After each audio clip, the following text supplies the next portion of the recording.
اقا سوق چې قصدن عمدن د موس پورې خندا کوي، اقا سوق چې قصدن عمدن د مون نه مسخره جوړي، داسې سړی د اسلام نه بار دی، داسې سړی مسلمان پاتې نه دی. په دې قسمانې ښځه طلاقه ده چې قصدن عمدن د موز مذاق وړاوي، چې قصدن عمدن د موس پورې خندا کوي.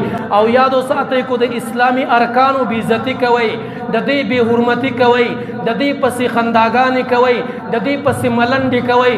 الله به درنه شادوګان جوړ کړي، الله به درنه خنزیران جوړ کړي. لکه څنګه چې مخکینی قومونه هغې د الله د ارکانو پورې وخاندل، هغې د اشاعرو پورې وخاندل، الله ورنه خنزیران جوړ کړ، الله ورنه شادوګان جوړ کړ.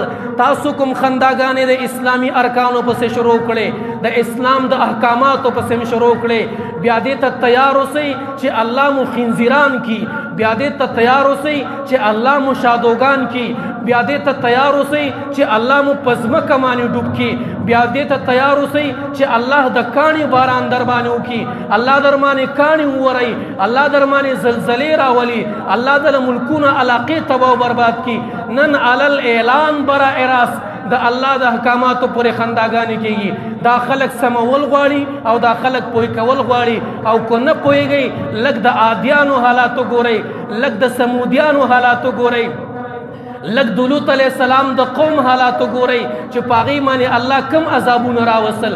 ولې چې هغې د وخت پیغمبر پورې وخاندل، هغې د وخت د پیغمبر د احکاماتو مذاق وړاو کو، نو الله په قسمه قسم عذابونو باندې مبتلا کړ. او زه وایم چې کم خلک مو د اسلامي شاعرو پورې خاندي، اولا الله د هدایت دعاګانې کوو، الله کو هدایت پکې نصیب کې نه، الله د عادیانو سمودیانو په شان تباه او برباد کا، الله د فرعونیانو په شان تباه او برباد کا، الله د قوم لوط په شان تباه او برباد کا، الله د نوح علیه السلام د قوم په شان تباه او برباد کا. الله څنګه چې د ابرهه تباه کو، حق خلق تباه او برباد کا چې کوم اسلام او د اسلامي شاعرو پورې او د اسلامي احکاماتو پسې ملنډې او مسخرې کوي.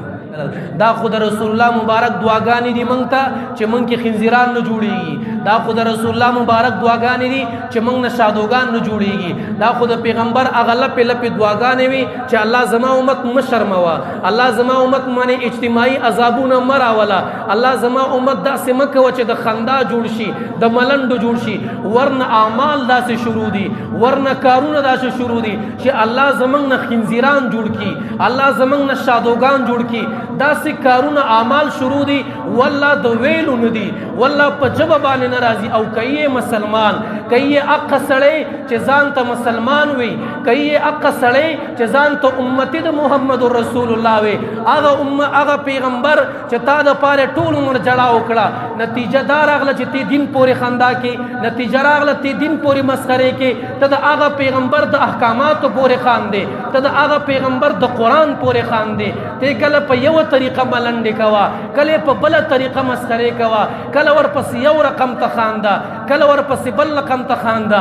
والله د رسول الله دعاګانې دي چې خنزیران رانه نه جوړېږي، والله د رسول الله دعاګانې دي چې د کاڼو باران را باندې نه کېږي. حالات داسې برابر دي چې په موږ او تاسو الله د کاڼو باران کړی وی، خو په خپل عمل سوچ پکار دی، په دې خپل کړو وړو باندې سوچ پکار دی چې دا موږ څه کوو او موږ نه الله څه غواړي، موږ نه اسلام او قرآن څه غواړي، موږ نه زموږ پیغمبر څه مطالبه کوي.